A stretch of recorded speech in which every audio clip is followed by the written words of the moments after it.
I think one of the common misconceptions is that directors don't know what they've got. It's like a Yeah. lot of times I think directors know Yeah. that they aren't producing the best thing, and it's like, well, I got to do this. I heard a story, it's apocryphal, and I won't say the director's name, but they're a director known to fanboys, and he had some dealings with Mann, and this is when Miami Vice was getting made, and that he just turned and he's in the editing room and he's looking and he's like, I effed it up. He didn't say effed either.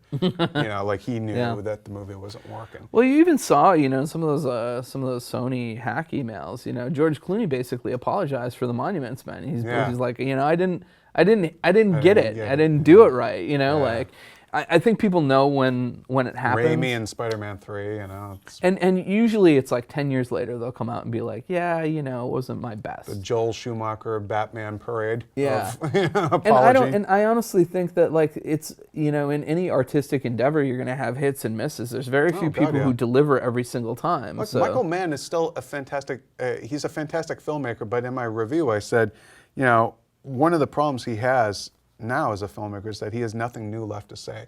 He's going back to the same tropes, these cops and criminals things, to the point of like same dialogue in each one, the same stuff. And it's just like, if you're not going to do anything new and your movies are going to continue to tank, it's time to hang up your guns. And I hate to say that because again, like I've been a Mann fan for years. And I just like, I don't want to see his... It's like, this must be what it was like to be an Elvis fan in the 70s, where you're like, oh, God, you're just...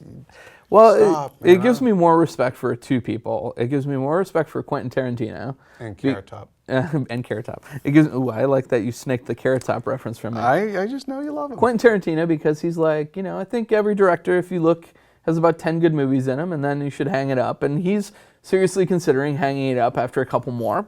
Cool. If there's anybody, though, who I think could actually hang in there and keep nailing it, it's him. I know. Like, Which is I don't funny. think he's going to slip up at any point. I don't think he's so actually either. Pretty solid, But the other person is Steven Soderbergh, who not only did he really keep it fresh and just dabbling in all kinds of genres and putting his stamp on all But he various certainly had things. his hits and misses. Yeah, he definitely did. But like, he got out of movies for whatever reasons. I think he doesn't. Doing the Nick and stuff like that. He's creatively But that's what I was engaged. gonna say. Is the Nick is amazing, and I like that. Like, he moved to a different medium and is excelling there. And I think it's nice to keep that freshness. It's nice to like give yourself new challenges, because I think when you don't, you can often get into that trap. And sometimes, just because he's a really respected filmmaker, he doesn't have to deal with, in some ways it's a double-edged sword. Like, if you're a respected filmmaker, they'll let you make like 3 more, and then you can have 3 bad ones before you finally hang up your cleats.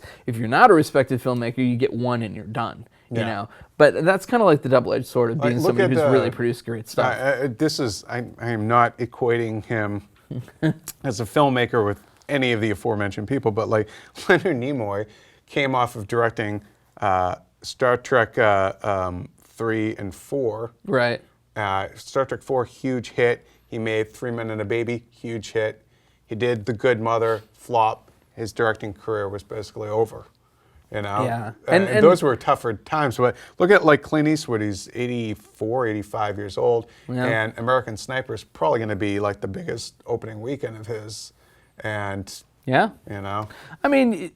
again, with Clint Eastwood, he has kept doing different things, like he'll kind of take it back to a military place a bunch of times, but he does a lot of different kinds of movies, and so Jersey Boys wasn't very good. I know. But again, he's made some really great movies as well. So